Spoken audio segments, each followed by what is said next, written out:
Welcome to the Deep Dive. This discussion is brought to us today by Handy Washroom Direct. Good to be here. So we're getting into something pretty fundamental for anyone managing, a commercial space. Absolutely. The soap dispenser decision. Right. When you're swapping out old ones or putting in new, you hit this crossroads. Do you go for the advanced tech, the sensors? Or stick with simple reliability, that sturdy manual pump. It's a classic trade-off, isn't it? It really is. So we're diving into the sources to help you, the listener, figure that out. Okay, so what the sources really hammered home for us is that this really starts with hygiene.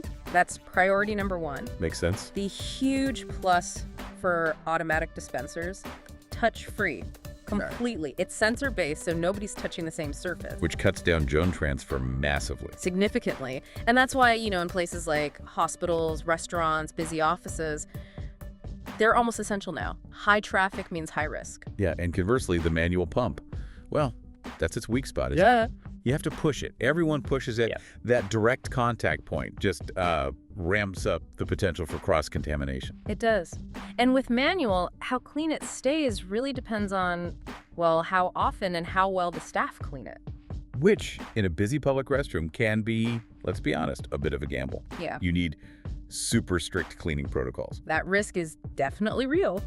But okay, before we just say automatic everywhere, we need to look at the practical side, the cost. Ah, yes, the budget. Automatics are pricier up front, right? Because of the sensors, batteries, all that tech. That's right, higher initial investment. Okay, but wait. If manual is cheaper to buy, does it end up costing more somehow? Is there like a hidden downside to being simple? Well, yes, potentially. What the sources indicate is that while manual units are easy on the initial budget, people often pump them multiple times, just mashing the button. Yeah, getting way too much soap. I've seen that. Exactly. Wasteful. Automatic dispensers, though, they're usually set to give out just the right amount, one dose. So they're more efficient with the soak itself. Much more efficient, which means over time, that higher upfront cost can actually balance out or even be cheaper because you're saving so much on soap refills. Interesting. Okay, so it's this balance then. Top-tier germ control versus maybe easier day-to-day upkeep.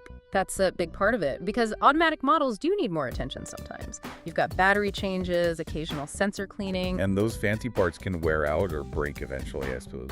Need replacing? They can. More complex components mean more potential points of failure over, say, 5 or 10 years. Well, as the manual ones, they're pretty basic. Fewer moving parts. Exactly. Maintenance is usually a snap. Refilling is quick. And honestly, they tend to last a really long time with minimal fuss. Simple often means durable. Right. Longevity through simplicity. But if you are going automatic, especially in a commercial setting, you really need one that's built tough, built to handle the wear and tear. Okay, so that brings us to specifics. If you decide automation is the way to go for hygiene and maybe long-term efficiency, what should you look for? What makes a good commercial automatic dispenser? Well, it needs to address the common complaints about cheaper automatics. Things like corrosion or just not holding enough soap. Right, needs to be sturdy, wall-mounted usually, probably metal. Definitely. And capacity is key for high traffic. Plus, it needs protection for that sensor from water and cleaning chemicals. Which leads us nicely to a specific example from the sources, the Bobrick B-2013. It's a surface-mounted automatic foam soap dispenser. Yes, that one came up as a solid commercial option. The specs look good. Stainless steel, satin finish, looks professional. But critically, it mentions a corrosion-resistant valve. Sensor-activated, of course. That corrosion resistance is vital. It stops moisture and soap chemicals from messing with the electronics over time. That's often what kills chipper units. Makes sense. And it handles foam soap, which can be efficient, too. Right, and for the staff managing it, a couple of things stood out. Capacity, 800 milliliters. That's about 27 fluid ounces. That's quite a bit. Should last a while, even in a busy place. It should reduce refill frequency, yeah. Plus, it has a lockable housing, which is standard, but also a little clear window. Oh, like a refill indicator, so you can just glance at it. Exactly. Staff can see the soap level without having to unlock and open every single dispenser just to check. Saves a lot of time. It's about combining that durability and hygiene with practical maintenance features. Okay, so let's try to synthesize this for everyone listening. The bottom line seems to be, automatic dispensers give you that superior touch-free hygiene. really important for places where sanitation is critical. Definitely.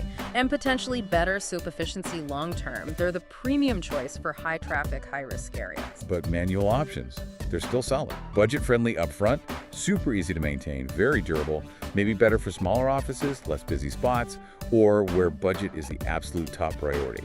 That sums it up pretty well. But can we mention a couple of common mistakes people make when choosing? Things to avoid? Oh, definitely. Good point. What are the big pitfalls? Okay, first big one. Not checking soap compatibility. You can't just put any old soap in any dispenser, especially with automatics, using the wrong type, like too thick or too thin. It can cause clogs or sensor issues? Big time. Clogs, malfunctions, leaks.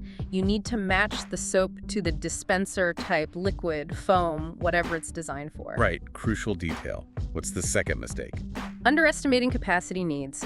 If you go for an automatic dispenser, especially in a busy washroom, don't cheap out on a tiny reservoir. Because it'll just be empty all the time. Constantly empty, which defeats the whole purpose. It frustrates users, makes more work for staff, and frankly, undermines hygiene if people can't wash their hands. Choose a size that matches your actual foot traffic. Simple oversights, but they can cause major headaches. Excellent points. They really can. Well, this has been really informative. And remember, for more details or to explore options like the Bobrick models, you can visit handywashroom.com for Bobrick products. Thanks for tuning in. And thanks for diving in with us today.